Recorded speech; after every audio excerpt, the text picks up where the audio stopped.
Hello, আমি বিক্রম। আপনারা দেখছেন মোটোবিক। সবাইকে স্বাগত জানিয়ে শুরু করছি আজকের video. Thanks Veena TVS for helping me out hair, যারা আমাকে টিভিএস রনিনটি দিয়ে সাহায্য করেছে যাতে আমি একটি কম্পেয়ার ভিডিও বানাতে পারি রয়্যাল এনফিল্ড হান্টারের সাথে। অনেকেই হান্টার আর টিভিএস রনিনের মধ্যে কনফিউজড হচ্ছেন যে একই প্রাইস পয়েন্টে আপনারা কোন বাইকটি বেছে নেবেন, কোন বাইকটি আপনাদের জন্য সেরা অপশান হবে। তো ওভার দ্য হান্টার কেন আপনি রনিনকে বেছে নিতে পারেন, কিছু কারণ আপনাদের সামনে তুলে ধরবো যাতে আপনাদের সুবিধা হয় আপনাদের যে বাইকটি আপনারা পারচেস করবেন সেটি বেছে নিতে। গোল্ডেন কালারের আপসাইড ডাউন শক অ্যাবজর্ভারে রনিন সামনে থেকে দেখতে জাস্ট ওয়াও।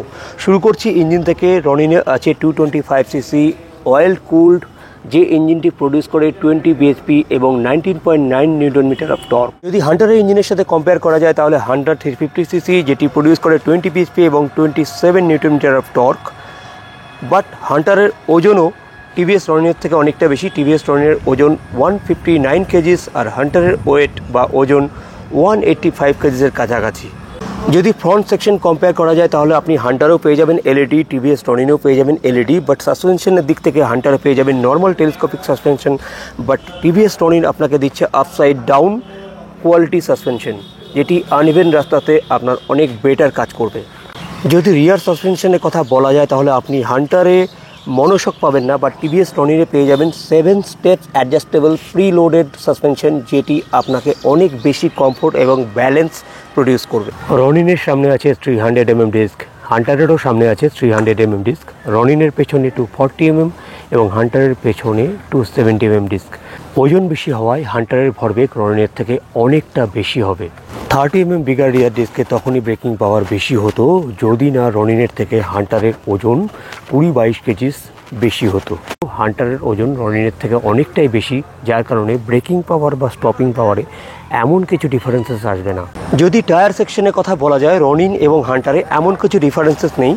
রনিনে আপনি পেয়ে যাবেন 130/70/17 আর ফ্রন্টে পেয়ে যাবেন 110/70/17। তো হান্টারের পেছনে রিয়ার টায়ার পেয়ে যাবেন 140mm এর, রনিনের রিয়ার টায়ার পেয়ে যাবেন 130mm এর। তো টায়ার সেকশনের দিক থেকেও খুব বেশি ডিফারেন্সেস নেই। টিভিএস রনিন এমনভাবে ডিজাইন করা হয়েছে যাতে আপনি রোডস্টার, স্ক্র্যাম্বলার, ক্রুজারের ফিল পেতে পারেন। তার ব্লেন্ড আছে একই সাথে। এর সিটিং পোস্টার হান্টারের সাথে যদি কম্পেয়ার করি, হান্টারে একটু লিন হতে হয়, এটাতে হান্টারের থেকে কম্পারেটিভলি একটু আপরাইট সিটিং পোস্টার হয়। আমার হাইট 5 ফিট 6। আমি যদি টিভিএস রনিনে বসি আমার সিটিং পোস্টার ঠিক এরকম আপরাইট আসে যাতে আমার কোমর থেকে সব কিছু স্ট্রেট থাকে, হাত স্ট্রেট থাকে, আমাকে লিন হতে হয় না। তো আমি যদি এটা নিয়ে ট্যুরও করি আমার কোমরে পেন হওয়ার চান্স খুব কম, আমার লেগ বা হাঁটুতেও নিতেও প্রেশার পড়ছে না। সো হান্টারে একটু নি বেন্ড হয়ে থাকে, একটু লিন হতে হয়। তো হান্টারের থেকে তুলনামূলক আপরাইট সিটিং পোস্টার আপনারা পেয়ে যাবেন টিভিএস রনিনে। তো সিটিং পোস্টারের দিক থেকে, সিটের কুশনের দিক থেকে টিভিএস রনিন একটু কমফোর্টেবল বেশি তুলনামূলক হান্টারের থেকে। তবে সিট হাইটের কথা বললে হান্টারের থেকে রনিনের সিট হাইট অন পেপার যাই থাকুক, প্র্যাকটিক্যালি সিট হাইট একটু বেশি। তো যাদের হাইট শর্ট তাদের জন্য সিট হাইটের দিক থেকে হান্টারের থেকে রনিন একটু উঁচু মনে হবে, হান্টার একটু বেশি কমফোর্টেবল মনে হতে পারে। কনক্লুশন টানতে গিয়ে বলা যায় আপনার হাইট যদি 5 ফিট 4 বা 5 ফিট 3 মধ্যে হয় তাহলে রনিনের থেকে হান্টার আপনার বেশি ভালো লাগতে পারে বা বেশি কমফোর্টেবল মনে হতে পারে। লং রাইডে ট্যুরের সময় আপরাইট সিটিং পোস্টারের জন্য রনিন হান্টারের থেকে বেশি কমফোর্টেবল মনে হতে পারে, বাট সিটি রাইডে হান্টার রনিনের থেকে বেশি কনফিডেন্স আপনাকে দিতে পারে স্পোর্টি ক্যারেক্টারের জন্য।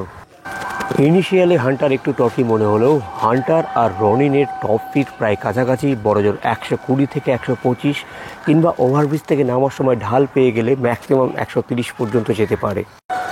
বাট হান্টারের থেকে রনিনের মাইলেজ অনেকটা বেশি। আবার দেখা হবে অন্য কোনো ভিডিওতে। ততক্ষণের জন্য ভালো থাকুন, সুস্থ থাকুন।